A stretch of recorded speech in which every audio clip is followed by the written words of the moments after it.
All right, let's start with the pink section. We'll start with number 1. So with number 1, we're trying to find the domain, range, and y-intercept and asymptote, and the end behavior for an exponential function. Now if you notice, our value for b is 10. So that means that this represents exponential growth. And so the graph is going to look something like this.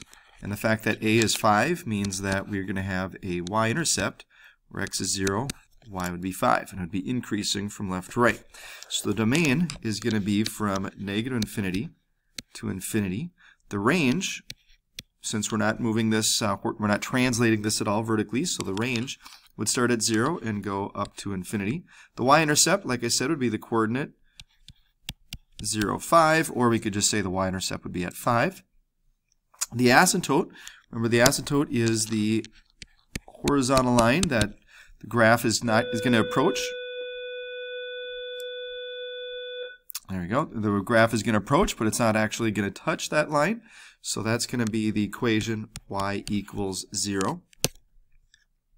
And the end behavior is x approaches infinity. So this is referring to the right side of the graph. So you want to make sure that you read that carefully. So this is referring to the right side of the graph. If it said x approaches negative infinity first, that's fine. Okay, they could switch the order here. So I just want you to always look to see what part of the graph are we looking at. So as x approaches infinity on the right, what's happening to the graph vertically? The graph is approaching infinity on the right. As x is approaching negative infinity, so that means as we go and look on the left side of the graph, or look to see what's happening as x goes to negative infinity, the y values are getting closer and closer to 0. Okay, so that is for the first one. Now the second one there, the value for b is between 0 and 1. So that means that this represents exponential decay. So the graph is going to decrease from left to right. It's also going to have a y-intercept, and the y-intercept, since my a value is 6, the y-intercept would be the coordinate where x is 0, y would be 6. So the domain would still be from negative infinity to infinity. The range would still be from 0 to infinity because it wasn't translated vertically at all. The y-intercept, we said, would be the coordinate 0, 6. The asymptote, well, that's still going to be this line here, so that's still going to be the equation y equals 0. And the end behavior, as x approaches infinity, so that's referring to the right side of the graph. As we look at this graph along the right, we see that it's getting closer and closer to 0. As x approaches negative infinity, so that means we're looking along this graph from to the left, the graph vertically is approaching infinity. So that's how you would do those first two. All right, so for this one, we're going to be looking at all these equations and comparing them to the exponential function 4 to the x power. Now, here b would be 4, so this would represent exponential growth. Okay, they don't ask us that, but a is 1 in this situation, so if you were asked a question like that, that's what's going on there. But anyhow, so we have 4 to the x plus 2 now minus 3. So this plus 2 is happening directly with the x. So the way that we would describe what's happening with the graph is we would say horizontally, so I'm going to just use h for horizontal, and we'll use v for what's happening vertically. But horizontally, this graph is going to move to the left 2 units. And the fact that we have this minus 3 happening after we take 4 to the exponent, x plus 2, that minus 3 is going to affect the graph vertically. So we would say vertically it's going to move down 3 units. Okay, let's look at the next one. So the next one, we have a few things going on here. So we have this x minus 7. We have this plus 8. But then we also have this negative. Now let's start with the negative. The negative is going to cause that graph to reflect over the x-axis.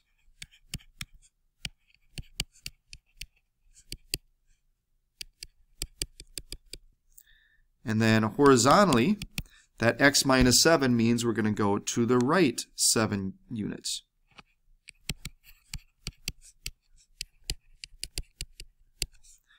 And that plus 8 means that vertically it's going to go up 8 units.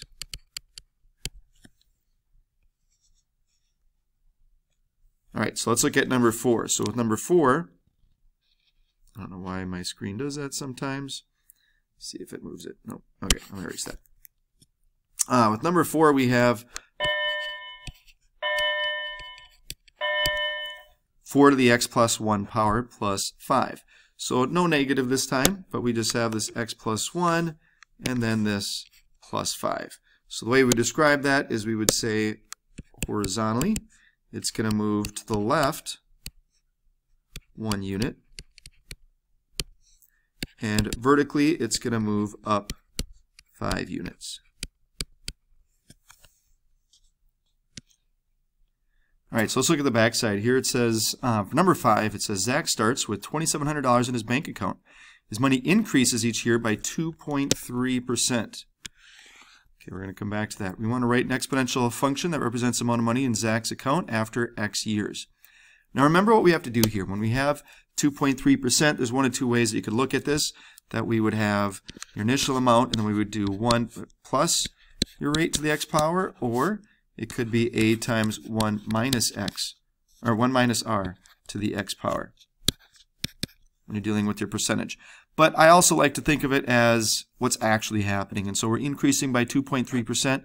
So that means we'd have 100% of what we had before plus another 2.3%. So I like to look at it this way. So 100 plus 2.3 is 102.3%, which as a decimal is 1.023. So that's what we're going to be working with. Otherwise, you could use this formula when we go to set it up. You just want to remember that when you do it that way, that we have to change the percent to a decimal, so we'd be having 0.023, not 2.3, not 0.23, but it would be 0.023. So the way that our equation, you could call this f of x equals our initial amount, our initial investment is $2,700 times 1.023 to the x power. Or you could have said 2,700 times 1 plus 0.023. If you left it like that, that technically would be fine too. All right, so then in part B, it says how much money will Zach have in his account in 15 years? So now we're going to use that equation, and we're just going to put 15 in for x.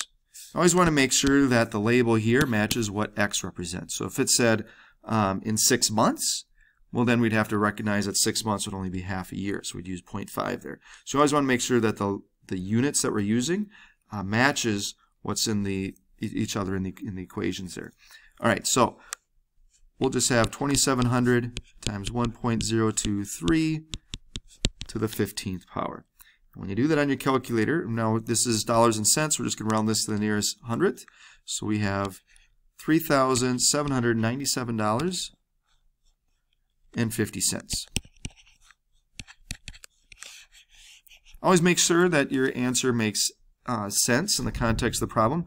In the course of 15 years, at only increasing 2.3% each year, $2,700 is not going to increase to millions or billions of dollars.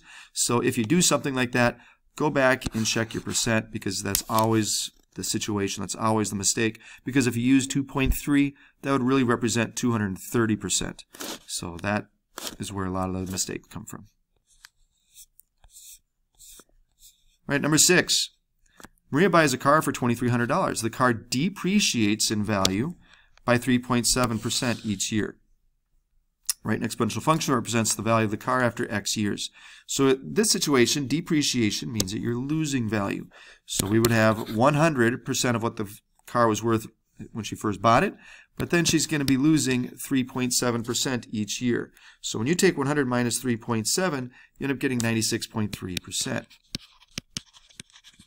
which as a decimal is 0.963. So make sure that you're using the correct decimal here.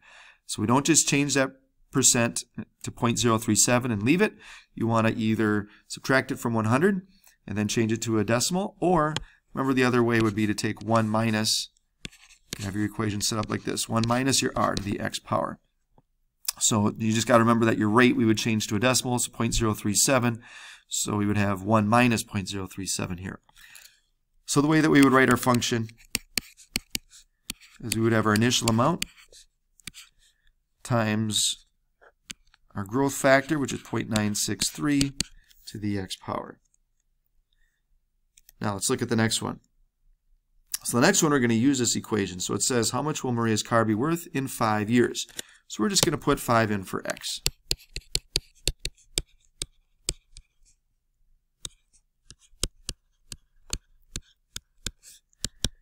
And when you do that on your calculator, remember this is going to be smaller than the original $2,300. Again, if you get an answer that's bigger, well, that's a big indication that something's wrong with your equation.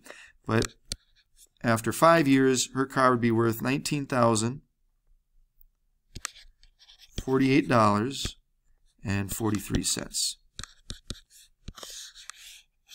So again, make sure that your answer makes sense in the context of the problem.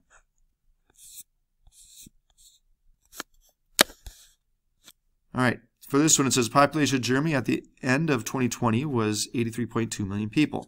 Population is expected to grow, I just meant to highlight that, it's expected to grow by 0.3%. Okay, so it's increasing by 0.3%. So again, anytime we're dealing with percents, you always want to make sure that we look to see is it increasing or decreasing, so we know if we should add it or subtract it from 100. So it's growing, so it'd be, we would add that to 100, so we'd have 100.3%. Which as a decimal will be 1.003. So our initial amount, so we can say maybe g of x for Germany. The initial amount was 83.2 million. By the way, when it's 83.2 million, we can leave it as a decimal. Just know that our answer in part B will end up being in millions of people. Okay, so we'll just leave it as 83.2. Then our growth factor would be 1.003 to the x power. So again, just like the previous problems, we're going to use this equation to answer this next question. Now, this one's a little different because it says, what will the population be in 2028? The x represents the number of years after 2020. Okay, so 2028 would be 8 years later. So when we do this one, we're going to put 8 in for x because this would represent 8 years after 2028 or 2020. So we'd have 83.2 times 1.003 to the 8th power. When you do that on your calculator, we end up getting 85.2. So again, what that represents is 85.2 million people would be your answer. All right, so that's the end of the pink section. So hopefully that answers the questions that you might have had.